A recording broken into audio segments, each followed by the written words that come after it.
inay ninkeeda isu diiddo ma bannaana. nabigeennana sala allahu alay wasalam wuxuu yidhi gabdhuhu ha ogaadaane ninku xaaskiisa hadduu u baahdo oo gogoshii ugu yeedho asay cudurdaar la-aan diiddo lacanatha almalaa'ikatu xataa tusbix. malaa'ig baa lacanadaysa ilaa waagu ka baryo. inay habeenkii ku seexato lacanad oo lacanad ku soo toosto oy habeen walba lacanad ku seexatahay arrintaasi arrin mudan inay gabadha muslimkaa samaysa maaha. gabadha uma bannaana oo xaaraan weeye inay sidaa samayso haddayna cudurdaar lahayn. laakiin haddii cudurdaar leedahay sidii gabadh umushii ku jirta, gabadh dhiiggii caadada qabta, gabadh xaalad caafimaad iyo xanuun uu haysto, isna waxaasoo dhan uu doonaya inuu iska mariyo, dee iyadu dembi ma laha, isna gar iyo garawsho kuma laha. taasi waa gabdhaha waajibka laga doonayo. wixii kale iyagu wax ku dhex maro xaaraan iyo dembi maaha, dee gobol dhaafna ma oo reer xalaal isu ay ahaayeen. mararka qaarkoodna dee dad sidaa un ka helaaba jiraba, dadka xooggaa ku kala qaadashadaas un ay ugu baxdaa jirta. oo hadda kutubaha qoyska iyo gogosha iyo ka hadlaya haddaad akridaan qayb violensiga ka heshaa jirta sooma, oo ugu baxdaba markay violensiga dagaal iyo qaylo tahay. haddiiba gabadhu ay noocaa tahay oo kuwa dagaalka uun in lagu sameeyo ka hela ay tahayna dee waxaan dagaal ma ahe waa dagaal la mood waaye. hawshaada iska wada bandheela. calaa kulli xaal kollaba xaaraan lama samayn haddaan dhib kale la isu geysanay. billahi tawfiiq. jazaaka allahu khayran. sheekh saa-ilkan talo weydiinaya wuxuu leeyahy sheekh haddii xaaskaaga oo aadan wax dhib ah ku haynin waxay jeceshahay inaad u samaysay oo ay soo istaagto waan ku nacay, haddaad weydiiso maxaad igu nacdeen waxba ma sheegayso, oo ay la soo taagantahay fur, sheekhow maxaan sameeyaa? alxamdu lilah. horta de xaaladahan khaaska ee saas oo kaleeta ah waa xaalada xog hoosta in loo baadho sababaha la ogaado dad labada dhinac dhagaystaya baa xukumi kara. laakiin mabda'a guudun baan ka hadlay. idinka haddaad rabtaan inaad isku dabaqdaan xaaladiinnu inay idin qabanaysiyo in kale cid idin ogaatana waad u baahan tihiin. haddii intaad isku dabaqdaan wax qaldamana dee anigu saad isugu dabaqdeen garan maayo, waxa idinka qaldamay garan maayo. laba arrimood ba nabigana way ka sugan tahay sala allahu calayh waalihi wasalam. mid waxaa ka sugan inayna gabadha u bannaanayn iyadoon wax dhiba jirin inay furiin dalbato. arrin bannaan maaha. waxaana nabigana ka sugan sala allahu alayh alih wasalam inuu yidhi ayuma imra'atin sa'alat zawjaha talaaqaha min gayri ma ba'sin faxaraamun calayha raa'ixatu ljanna. haween kastooo ninkeeda weydiisata furiin iyadoon wax kallifaya duruuf keenaysaa jirin, jannada carafteedu waa ka xaaraan. halkaa waxaa laga gartay inuu dembi ficilkaasi dembi yahay. culimmaduna waxay ku daraan dunuubta kabaa'irta waaweyn baa lagu daraa. saas darteed gabdhuhu galaan gabdhaha soomaaliyeed ee hallay furadu ay u sahlan tahay oo laga yaabo bilaa sabab inay tahay, oo marka la isfurana maalmo kadib wadaad lala soo hadlayo qaylka la raadinayo, marna qoorta iyo kuleetiga la isku dhagayo. wax mudan weeye in laga waansamo. haddaynan jirin sabab iyo cudurdaar sharcigu ogol yahay oo keenaysa gabadhu furiin inay dalbato, dalbashada ma bannaana. waana kabaa'irta waaweyn bay ka mid tahay oo reer la dumiya lama ogola. taasi waa dhinaca gabdhaha waanada sharcigu siinayo. dhinaca kale dadku qoyska wada joogiisa asaas lafdhabar waxaa u ah isjacayl iyo rabitaan baa u ah. soomaaliduna qooley qoorqabad biyo kuma cabtay dhahdaa. labada qof markii qur-aanka iyo sunnadu ay ka sheekaynayaan qoyska mar walba dad isjecelo israbay tilmaamayaan. wajacala baynakum mawaddatan waraxma tasawaju lwaduuda alwaluuda fainii mukaahirun bikum lumam. lam yura lilmutaxaabiina mithlu الzawaaj ilaa aakhirkiisa. saas darteed asalka macaamilka dadkuna sida tafsiirka aimada salafku ay u badan yihiin qowluhu sala اllah alay slam xadiidkii cumar bn khaaab inama alacmaalu biاniyaat, camalku qalbi iyo niyu ka yimaadaa ka soo go-a. qofkan haddaad wanaag u haysana macaamil wanaagsan baad la macaamili kartaa. haddaadan niyaddii wanaag iyo rabitaan jirin rag iyo dumarba midba midka kalena macaamil wanaagsan iyo xuquuq ilaalintu way adkaanaysaa. saas darteed hadday gaadhoy run noqoto in niyaddii iyo qalbigii uu kala go-o, waa asbaabta cudurdaarka noqon kartee furitaan lagu dalban karo. nabigeena calayhi salaatu wasalaam gabarh baa u timid, ninkeeduna raggii reer beder buu ahaa, dadka jannada nolosha lagu ballanqaadayna wuu ahaa. way u timid nabigu rasuulka ilaahiya waxay tidhi, ninkii hebel la yidhaahdo laa aciibu calayhi fii diinin walaa khuluq, dabeecad iyo diin midna kuma dhaliilayo, wax kagama sheegayo. walaakinii akrahu lkufra fi lislaam, anoo muslim ah xaqiisii inaan ku kufriyaan ka yaabayo oon gudan waayo. anaa waan ka niyad go-ay oo niyad uma hayo. qof aadan niyad u hayninna xaqiisii ilaalin iyo gudasho suuragal maha, waan ku dambaabayaa. inaan ku aakhara seegaan ka baqayaa weeye hadalku si kale haddii loo dhaho. nabig alay slam markuu arkay gabadhu meeshay taagan tahay wuxuu yidhi meher wuxuu kuu siiyey beer weyn oo saad u jeclaa, muu celinaysaa? kaasay tidhi haa. riwaayadka qaarkood waxay tidhi wa ziyaada, waxbaan ugu darayaa. waxay leeyiin riwaayaadkaasi ama ziyaadatu falaa, wax ugu dar ma jiro. isagii buu u yeedhay haabit ibni qays ibni shamaas oo wuxuu yidhi gabadhan beertaadiina qaado, gabadhanna sii daa. waxaad u baahan tihiin marka dad intay idinsoo dhex galaan maxaalado uun hadalkan keenayo la xallin karaa jira, mise arrintani waa arrin dhab ah. arrin dhaba hadday noqoto asbaabtay ka mid tahay. adiguna qof aan niyad ku haynin, xaqaagina gudan karin, macaamil wanaagsanna kula macaamili karin, waxba haysigiisu kuu tari maayo. adiguba halkaasoo kale haddii aad joogto maadan wanaajin karteen gabadhan. in la isku dambaabana waxaa ka fiican in la kala calaf doontaa ka fiican halkaa markay gaadho. marka waxaad u baahan tihiin xakaman min ahliha wa xakaman min ahlihi inaad u saartaanoo la xaqiijiyooo la qiimeeyo. gabadhuna saa haddaynan ahayn aynan dembiga ku dhicin. haddiise sidaa halka ay gaadhay xaaskii haabit ibni qays ibni shamaas oo kale gaadhay, isna uusan dhibino cudurdaar weeye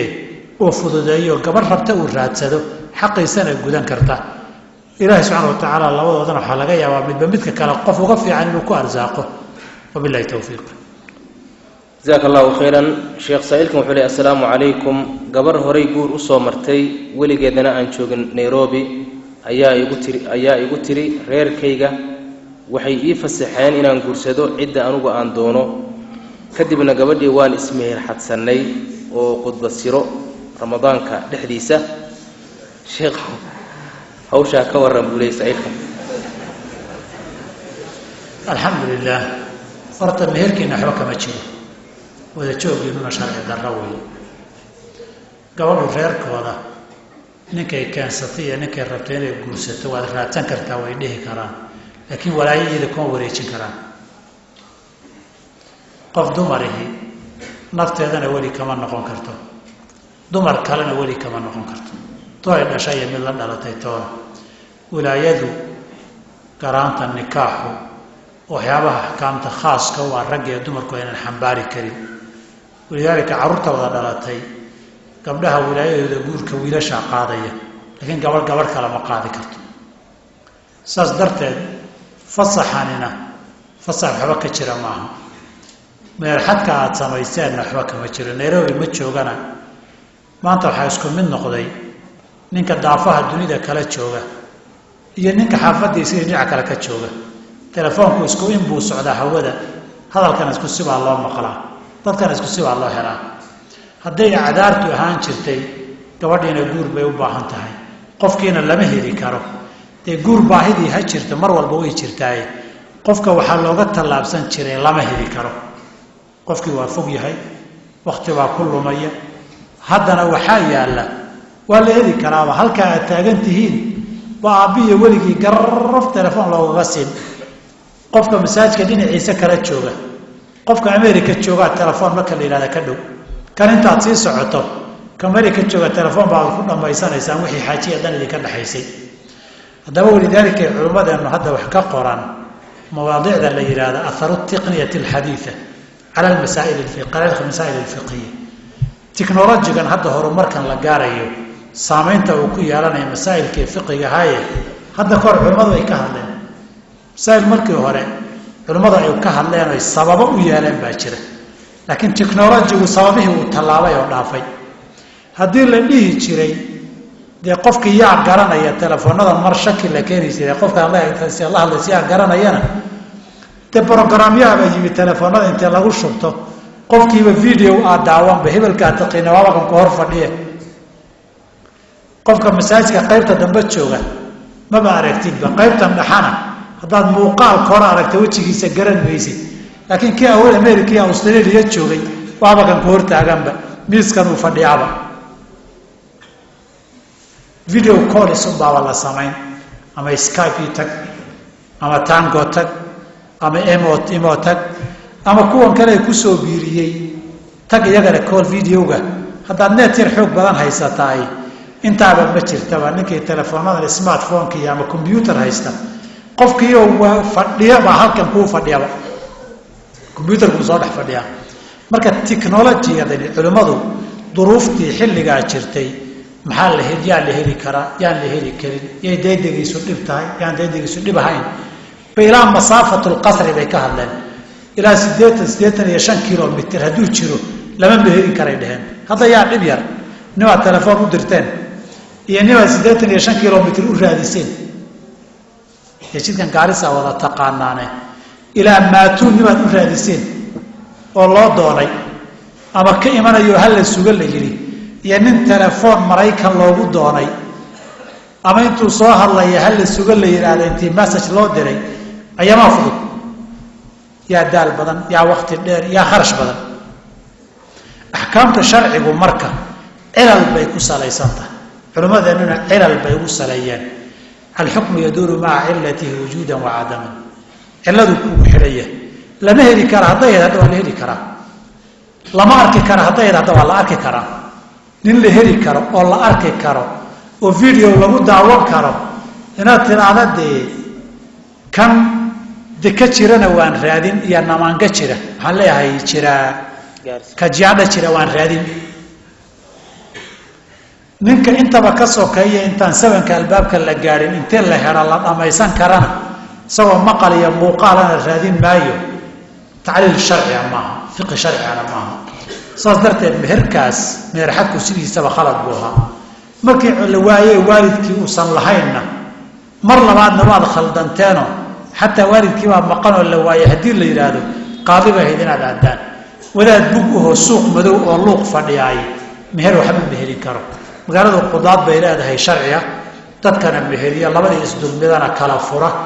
oo loo igmaday beelada meel qaadi joogana qaadi beenaadka iyo tahkiimka aan salka lahayn yaani idin lugoynin wadaadadan shaahdoonka ee koobka shaaha bislaysanayaan idin leeyin magaaladu qudaad beelada xaafaduna qudaad beelada la heli karo xaafadda isriina wakiiladii qaadiga jooga magaaladana qaadi baa jooga hadii waliba wax kala ka carabi lahaydeen hadda qaadigu Soomaali weey xafiiskiisana bahil buu fariistaa wali hadii la waayana oo yacdur daar sharciya waayid noqotana qaadi baa gacan dhaafi kara qaadina ma martaan waligii la heli kareen ma raadisaan la hada wala hada marka kana maaha marka guurka noocaas ee meerxadka magaalada ee shaqada ka dhigatay gobol xalaal kuma noqoto labadan hadda inay kala guuraan weeye waligeedina gabadha weydiiso hal caada intay ku dhacaysana waad kala maqnaanaysaan markay hal caada ku dhacda kadib baadib isu mehersan kartaa billahi tawfiiq jazakallahu khairan sheekh saayidku wuxuu leeyahay assalaamu alaykum sheekh ilmahayga oo Soomaaliya jira zakatul fitrigooda meeshan ma ka bixin kara Nairobi alxamdulillah haday meesha qofkay ka waajibtay iyo qofkay ku waajibtay laba kala meelood joogaan asalka waxa qofkay ku waajibtay meesha uu joogo marka halkan masaakiinta joogana waa siin kartaa wajga labaadna waxaa bannaan oo kale meesha ilmuhu joogaan ama meel saddexaadba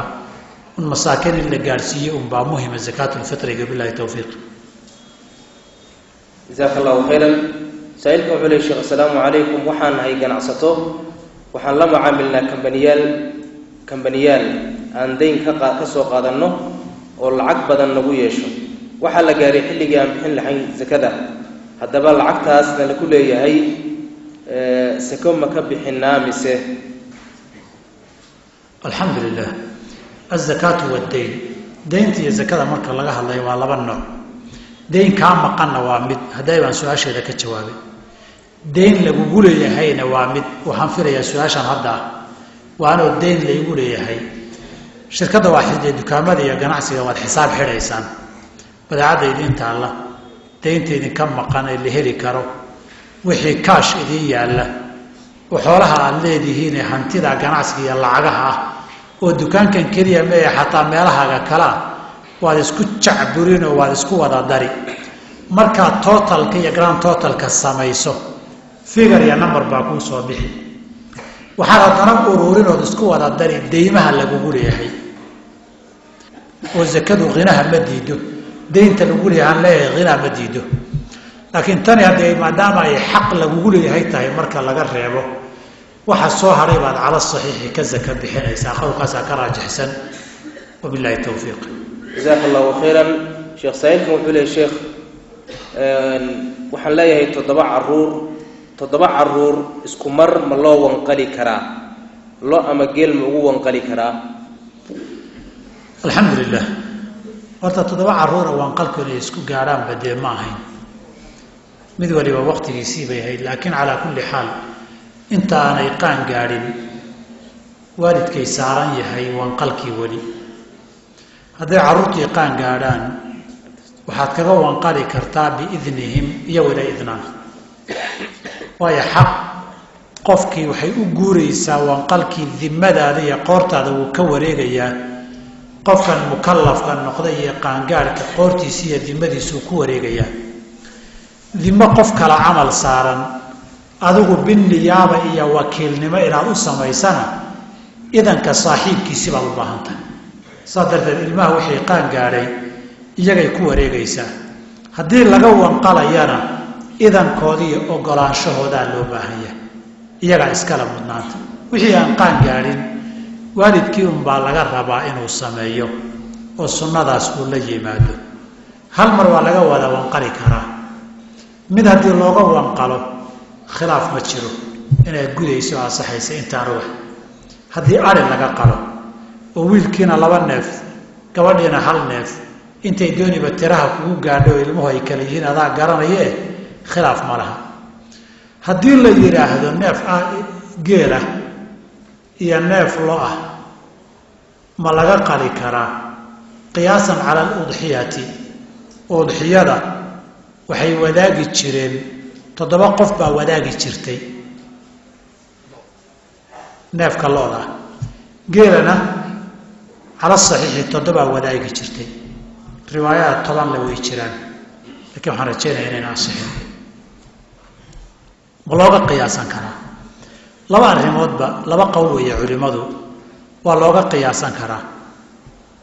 oo 7 qof marka la leeyahay 7 neef oo ari ah waaye ee 7 ilmoodba 7 madax maaha udxiyadu 1 neef oo ari ah guda wiilka 2 neef looma baahna udxiyada reerka dhan buu 1 neef ka gudaa oo ari ah laakiin 2 ilmood ee reerka u dhalatay wiilka 1 neef kama guday iska badaa 2 gabdhoodna 1 neef kama gudo marka culimada qaar tiri maadaama 7 neef loo xisaabayay 7 neef baa la xisaabayaa marka 7 gabdhood hadday ahaayeenna ku filan 7 wiil hadday ahaayeenna 2 loo ama 2 geel aad u baahan oo 7 iyo 7 noqota calaa hada alqiyaas maadaama axkaamta xaqiiqadiya wanqalka badankeed qiyaasan calaa axkaami ludxiya ay ku salaysan tahay culimada qaarna way diideenoo waxay yidhaahdeen faariq baa jira qiyaas maca alfaariq mas'alada udxiyada cadadka la gowracayana qiyaas maca alfaariq weeye ma ansaxayso waxayna ku saleeyeen wiilka 2 neef baa la rabay udxiyadana reerka dhan buu 1 neef ka gudaa labada ilmood ee guriga wada joogta hal neef kama wada guda caqiiqada qowlan waaxidan laakiin udxiyada hal neef baa reerkao dhan ka gudaya maadaama cadadkii gowraca udxiyada iyo caqiiqadu farqiga uu ku jiro u dhaxeeyaay loogama qiyaasan karo kaasaa aniga aqrab ila ah kaasaa iila dhow laakiin iska masala khilaaf ijtihaadi oo aan aada usii fogeyn oo ridneen weeye aqwaashu mid walba biictibaarkiisa iyo qiimayntiisu leeyahay billahi towfiiq jazaaka allahu khayran sheekh saciidka wuxuu leeyahay carabigu kusoo qori maa dowru lmuslim bayna jamaacaati almutaطarifa waljamaacaati adasturiya allaadiiniya hal yajuuzu alcamalu macahum liislaaxi alumma alislaamiya alxamdulilah ninkan wuxuu leeyahay qofka muslimka ah muslimiintii qolyo quluwi ku dhacayna way jiraan oo dhiiggii muslimka banaystay si fudud ku gaaleeyo ku banaystay qolyo dowlado samaystayoo dastuurkii reer galbeedka laga soo xigtay barigoodii iyo galbeedkoodu iyo thaqaafadoodii laga keenay asal ahaanna markii hore faransiiska iyo awstriya iyo asal u ahaayeen haddana tirabatay iyo talyaani iyo ama kan innaga kenya lagu dhaqmee uubka iyo curadda ee ingiriiska asalkiisu yahay iyo labadaa qolo maxaan sameeyaa wixii muslimiinta anfacaya ma kala shaqayn karaa jumlada u dambaysa haa jumlada u dambaysa haa quluwiga iyo muslimiinta in lagu xadgudbo cirdigoodi iyo dhiiggoodi iyo maalkoodana ma banaano in xaqdarro lagu gaaleeyo oo usuushii dadkii firaqii xadgudbay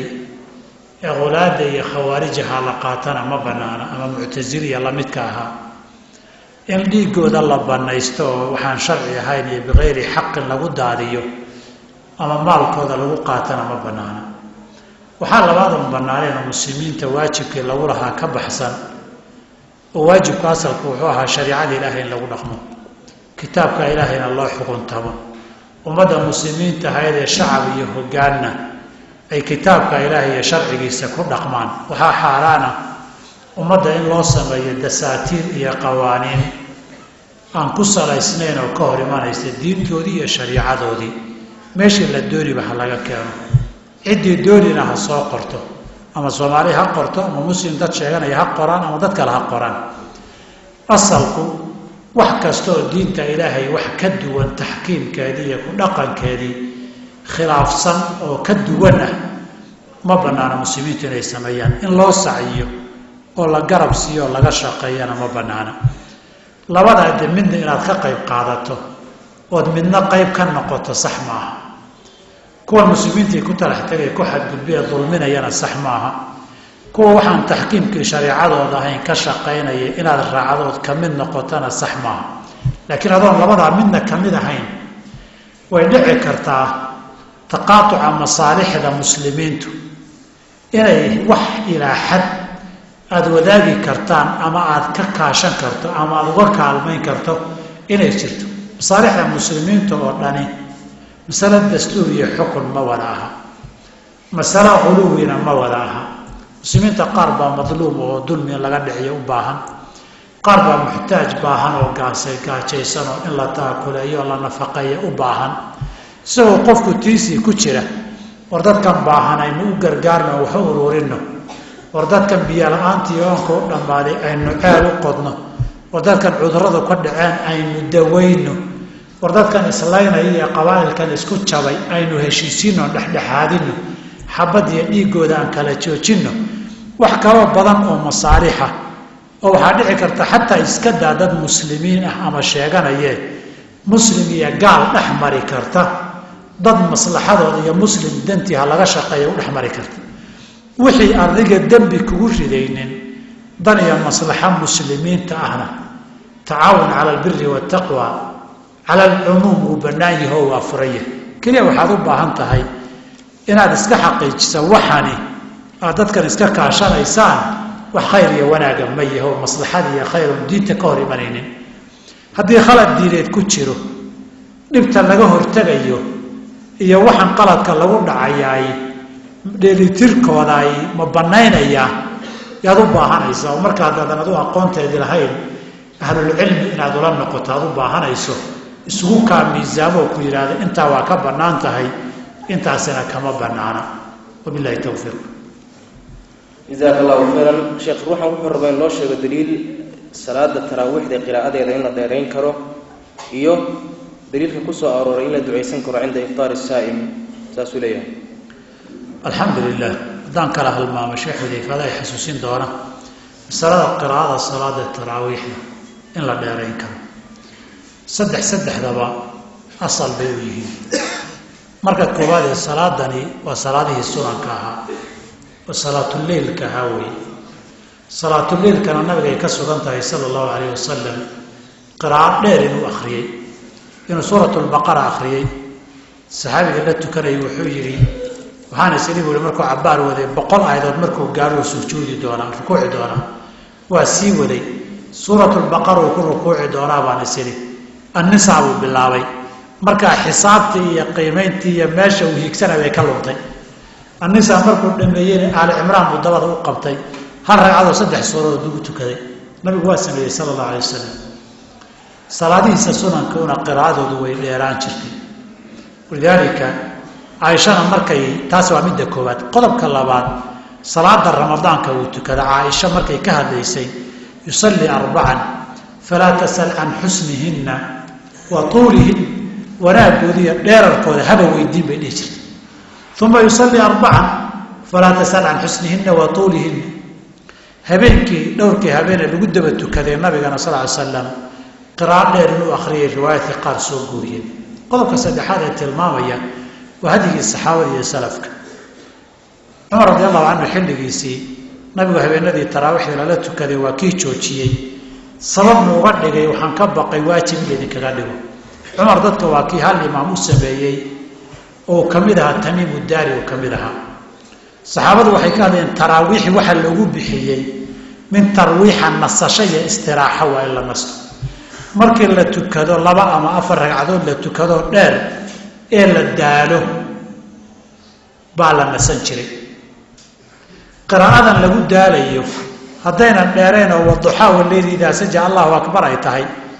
waragcada labaadna ma wada'aka rabbuka wama qala Allahu akbar tahay وتصدحاتنا ولا الآخرة خير لك من الأولى ولا سوف يدعيك ربك فترضى الله أكبر يتحي دي أفر باترية صوتا لو مد عليه رب النور يا الله واتم بيتكنجر حلق عمر رضي الله عنه وارضى على الصحيح مركا يرد يراته بين النسنجرين حقي مركا يتكدان أي دالان بوي النسنجرين هذه السلف كنا حلق عمر يو سيدي اللي تكنجرين إن مخالف وإنكرتي مؤجن أنت عن قرنينه ومضنا النبي عليه السلام وحولي لا تجتمع أمتي على ضلالة بعدين مضنا كلانتي أنت أصلا بك الله يسكت ضلالة صادر تبان سلفا عن خلف علماء المسلمين في تاريخ هي كتبته فقه أنت عن قرنيه قراءة هلا ديري إن لديري ما هني ديرين توح إنكري كتبته فقه علماء المسلمين صلاة الليل تراويح أنا قرن معي كليا waxay cilayaan 12 baa mar la tukan jiray xilligii saxaabada marna 20 waxay leeyihiin 20 kana qiraa'ada la yar fududeey jiray 30 iyo 40 iyo markii Makiya Madiina la tukan jiray 12 kana qiraa'ada la dheereyn jiray wala inay mashruuc tahay qiraa'ada in la dheereeyay intaana way khilaaf kama jiro billahi tawfiiq ducaa as-saa'im 'inda al-iftar ducaa as-saa'im 'inda al-iftar iyada xadiis baa ku soo arooray nabiga kaliya sallallahu alayhi wa sallam إن أوقات الدعاء لا أجيبه إن الصائم عند فطره عند فطره وحاسوق لي وحي الكهر أفركة يمركو أفركة قاتا وحي الكذب هذا كذب يكهر لوضع أفره عند فطره مركو أفركة أكتيسة هوري قدال بالله وضع أكتب وينقون كران ما دام حل الدعاء أكبر يتهينا الحمد لله واسع تهينا وحاول نقول إن عامي ما يسوي أنتو بسوق لي وبالله التوفيق جزاك الله خيرا الشيخ سائلكم وعلى الشيخ أنا جنابة قبا أنا جنابة قبا كورنتدي دنتي بيهن وقبو صلاة الصبح ولا أدمي شيخ أنت ويسقاطو سلام كتبن كرابولي سائلكم أنت أنا هي ويسستو الحمد لله ورد البيئة وحرقو كل يا كورنتك لي معها قاس باكرة الحلة ويجرتها سوما laakiin hoteeladaan u malayn gaas iyo dhuxul ma leh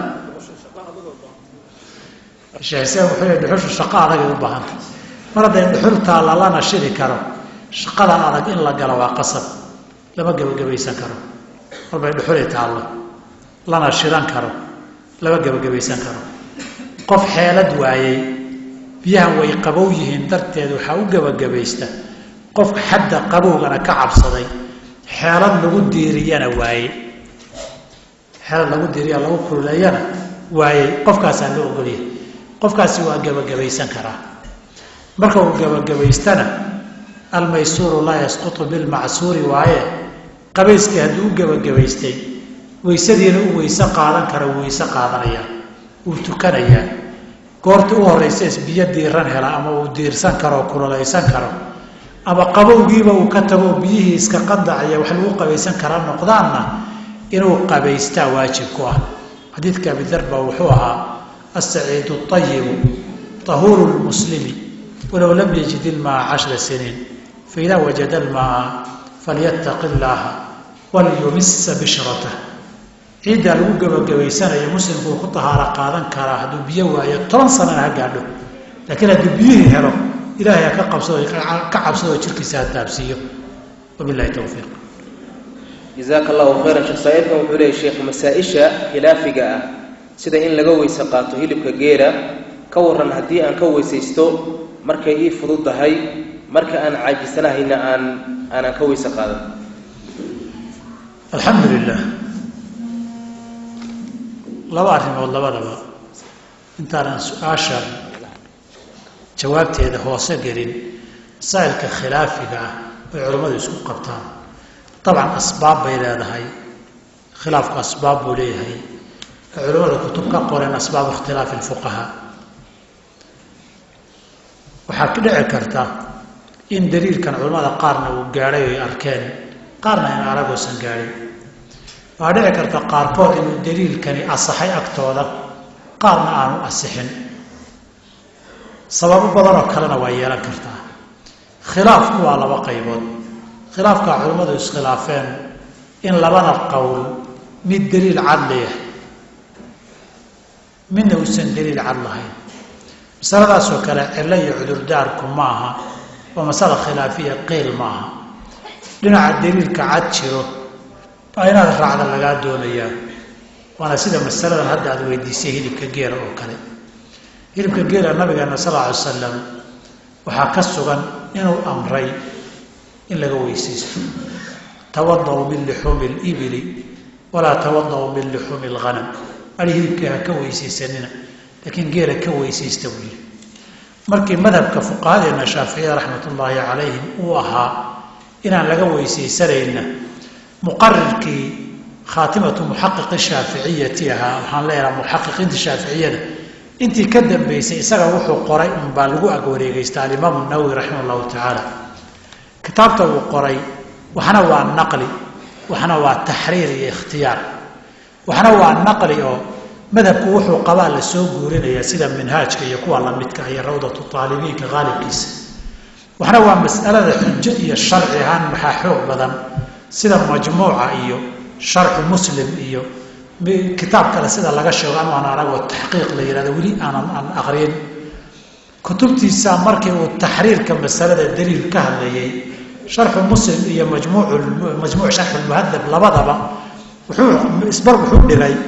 madhabka iyagu kama jabiyaan weysada laakiin daliil iyo xujo iyo nas haddii la eego waxaa raajixa oo aan dooranayaa buu leeyahay in laga weysaysto masaa'ilka haddaba waxay noqonayaan markaas kuwa culimmadu ay yidhahdeen ibn alxasaar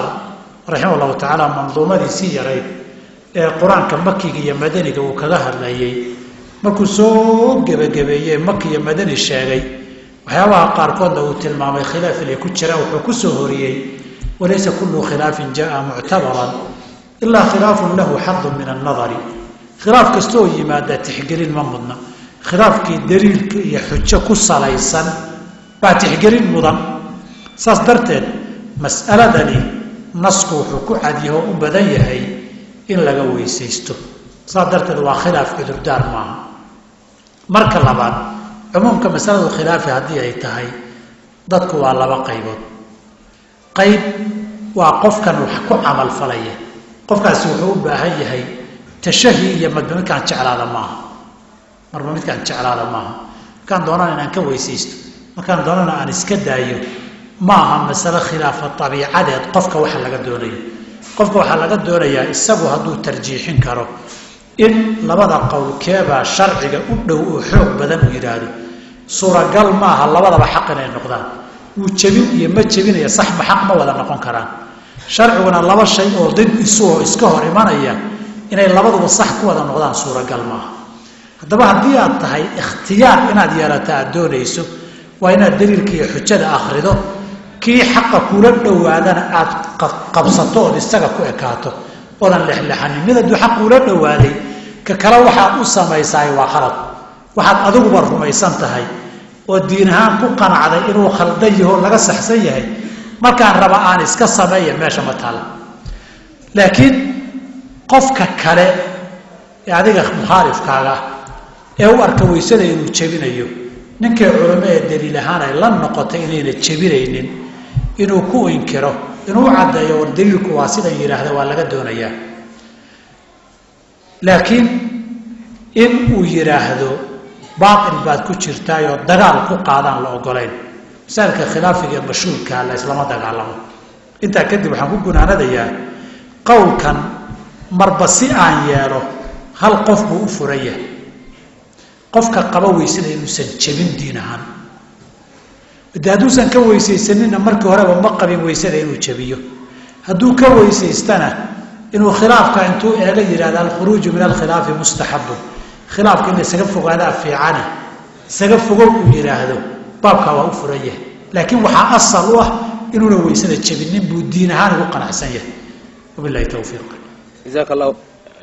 allahu khayran insha allah waqtigeena waxaa inooga dhiman 8 daqiiqo sheekh saa'ilkan wuxuu leeyahay sheekh ninbaa wuxuu guursaday haweeney taasoo markii la mehrinayay uur siday haddana waxay u haysaa 2 caruur sheekh shareecada maxay ka qabtaa arrinkaa mahadsanid alxamdulilah hadda saa'ilku ma sheegin dee uurkan ay wada muxuu ahaa xalaal buu ahaa mise xaaraan buu ahaa hadduu xaaraan ahaa yaa uureeyey ma isagaa uureeyey mise nin kalaa uureeyey dee su-aalaha sidan oo kale duuduuban marka uu qofku soo caddeeyaan ka jawaabi doona haddii aan la yidhahdo ha soo caddeeyo dib ha u soo qoro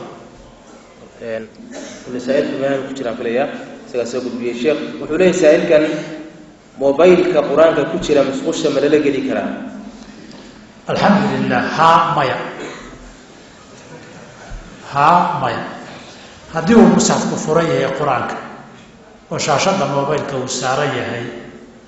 dee musxaf furan lalama geli karo laakiin hadduu dansan yahay dhib ma laha musxafka waxaa ku jira mobaylka waxaa ku jira qur-aan keliya maaha intaasoo magac baa ku jirta intaasoo telephone number baa ku jira intaasoo message baa ku jira intaasoo video iyo photaa ku jira intaasoo waxoo dhaataa ka buuxda hadduu memory card ku jirana oo extra ahna kaba sii daranba kutub iyo maktabadi iyo librariya ku jira labadaba wuu qaadanayaa mar wuxuu qaadanayaa wuxuu hadduusan qur-aan keligii ahayn axkaamtii musxaf mujarad ama qaato musxafka khaaliska axkaamtiisii ma qaato mid labaadna wuxuu qaadanayaa wax muuqdo oo mobilkii haddaad furfurto oo aad kala dhigdhigto oo aad muhandis iyo injineer u geyso qur-aan meesha ku jiro oo musxaf oo la taabta ma laha taasi waxay shabbahdaa dhinac ka shabbahdaa qur-aanka qofka xaafidka ah sadrigiisa iyo laabtiisa ku jiruu markaa shabbaha marka la damiyo oo xidha brogaraamkii musxafka ahaa haddaad baarbaa dhammaantoo dhan ka heli maysid sida qofkan xaafidul qur-aankaaba haddii qalbigiisa la jeexo qur-aan meel yaallo hadhow soo furfurmaya lama helo mar hadduusan wixii wax la taaban kara ahayn marka la xidho joogitaan muuqda oo la taaban karana uusan lahayn musxafkii iyo qur-aankii julmiga iyo joogitaanka lahaa xukunkiisii qaadan maayo wabilahi towfiiq taasoo lamid qof xaafid qur-aan musqusha ma geli karaa يا قف كيف تخش بقري كده كسر سؤال مشاكل السلام عليكم شيخ سائلكم وعليه شيخ شبلي جزاك الله خيرا صونك كولجيتك واحد يبقى مقولي يعني استعمالك كولجيتك الحمد لله مايا هذا محاس جودها وحالا أقول لقين أنت أفكا وقالي هي درين كأما كليل كيس أما خرار كيس أما قاع كيس درينته واحد بعد عمله بيها بمركز جريسو قبوية كليل إن لنا يهيني إن كله هي خرار واد كله درين بيسا أفكا وحي لقول لقطه وناس تشيلين كي يعملون تقول على لبعض عمله ولذلك هو بنانا هذه المحاضرة دي بالله ورمضان كان كهذا الأحكام الصيام ذوق الطعام ونضع إلا الندمية ومرق عرق الله صاره أما يلي كيلي كان على شيء أيضا وحبل اللقينين وحصلهم كان بتشي بيسو أنت بيه جارين بوجاري دي وبالله التوفيق. جزاك الله خيرا شيخ سائلكم عليه شيخ شبلي وانكم سلامي قبر أيام دونتي قبر أبهد منه ولا لكن واحد شوق أديركد يولالكد waxay ugu dhaheen gabadhii waa ku siinay 3 bari kadib naga soo doono balantii baan ku yimi balantiina way iga baxeen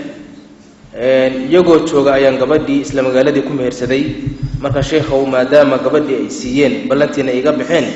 guurkaas sidoo noqonaya assalaamu calaykum alxamdulillah wakii hada aan ka sheekaynay guurka waxba kama jiro guurkaas waxba kama jiro ولينا واجوبي مقالة وجوبي قضاء حكم باب عضل الولي ولي ميرميري انتو حكومي كعن ضعفين مجرو صادرت القبضة واحد كودة شوفتان حرام وي وحميرو يسوكين هيانا لمارك ومسألة الكوان مسألة أصلا وخلاف وصاصه عند أصحابنا معتبرة كمجرو عدي أن ولي بأكتو قيمة كلاهين بماهنا نبينا عليه الصلاة والسلام حكى أي امرأة نكحت بغير إذن وليها فنكاحها باطل فنكاحها باطل فنكاحها باطل هو أنك استوى بورسة ولي الآن سيدا طنق وكلا صدح جارب النبي محمد كعلي وحبك مجره وحبك مجره وحبك مجره كاح باطل وحمير يسكن هيا مجره انت على صحتين حرام تكون تشيفتين هذا سيوة تشوكتان حرام يزيل تكون تشوكتان سلا سوا سلاس طلباني إني يكون ديدان أي بلانتي كاغا بحان وحاذا كروا لهيدنا كدعوته يقول السبب تاعي شيغان إني واحد دم بصوب بحي بعد ذكرت فلا يباس يجن يجان إن لقى شيغاي ولا لقى وقادي بعد ذكرت أما لقى شيغاي أما أتبع هيدو كو قرصوني دي ديب كو قادي نوي ذكرتها إن هذا نحين ودد كاور جيين وورك للو جيي كروشليهن ويدعي كرتا هديب هلك إسقاط النقطة أذوق إن قفك الدعوون ين نقطة قاضي يحكمه إن لقى جردرين هنا أذوق النقطة قرمة قف يسوق الدعوون يقول شيء أنا يا قاضي يحكمه ين يسوع مشرو محكمة يا قاضي بيشير قاضوتك قاضو هوية والمحاجر هذا مركز وحي عيب كوها يعني كوجود ديدين هذا الكفان وضحك على قادان لكن waxaan dhici karta laftaada inaad wax isku ogtahayo aad ka warwareegayso foodisa saarka isku horibaatinka marka aad adigoo ceeb isku hadana khaladka inta la yiraahdo samayso inaad isla sii qumanaataay waa ceeb iyo dambi weeyo billahi tawfiiq جزاك الله خيرا وسؤال لو dambeysay sheekh Said wuxuu leeyahay assalaamu alaykum sheekh Shibli nin dhintay nimba dhintay inta uusan dhiman ka horna wuxuu furay xaaskiisa uur baa ku soo baxay muxuu ahaayo naagtiina uur bay leedahay waxaan rabaa inaan ogaado dhaxalka ma soo galaysa islaantaas alxamdulillah martayda intaa ka badan inuu faahfaahiyay hayda qofka dhimashadiisu waa laba qaybood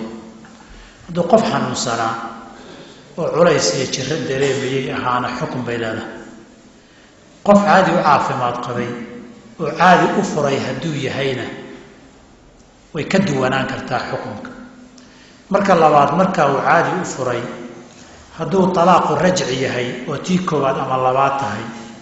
iyo saddexdii hadday dhammaatayna xukunkeedu waa kala duwan yahay waxaan dhihi lahaa su-aalaha markaad soo qoraysaan say waxu jiraan oo dhartifaftiran u soo qora ninkani hadduu xanuunsanaa ama intuu wadaadi iyo faalaalfaalalla intuu u tagay oo wax loo fiiriyey kitaabka iyo mujarabaatu deynabiya oo faaqiya shamsulmacaarif loo rogay tusbax loo qaadoo loo faaliyo dhulka loo xariiqay inuu dhimanaya loo sheegay oo waqtigiisu dhow yahay ama xanuun hayay oo xanuunsanayay gabadhaasi dhaxalka waxay ku leedahay talaaqana talaaqul faarli baa la yidhaahdaa talaaqaasi ama rajci ha noqdo wax dhimanaa ama talaaq baa-in oo saddexdii dhammaatay ha noqdo kan talaaqul faarli baa la yidhaahdaa nin kala cararayo xaqa inuu ka qadiya raba wuxuuna noqonayaa man istacjala shaya qabla awaanihi cuqiba bixirmaani furuucdeedo ninkani ujeeduu lahaa wayna furmaysaa dhaxalkiina way qaadanaysaa kaasi waa dalaaqii xanuun ama asbaab geeri inuu kala cararaya qaraa-in iyo astaan muujinaysa ay jirtay haddaynan sidaa ahayn oo caadi intuu u furay qof caadi u furay xaaskiisii wadnana waa istaagi karaa shilna baabuurna waa geli karaa xabadna waa ku dhici karta ajal caadina waa ku iman kartaa intaan aan sabayn hadday sidaa ahaydna hadday talaaqu rajci ahaa gabadhuna ciddadii ku jirtay weli uur baa kusoo baxay macnaheedu cidday ku jirtaa weeye dhaxalka waxbay ku leedahoo gabadha talaaqa rajcigii way dhaxashaa xukmu zawjeena qabtaa ciddadiina ciddatulxamli bay laba gooraba noqon lahayd laakiin xamli hadduusa jirin ciddatu talaaqa intay ka guurtay ciddatulwafaad u guurtaa hadday talaaqu baa-in ahaa wax asbaabo oo geeri iyo muujinayo wax lagala cararayana ayna jirin gabadhaasi dhaxalka waxba kuma laha wabillahi towfiiq subxaanaka allah waxamdika ashhadu an laa ilaaha illa anta astaghfiruka wa atuubu ilayk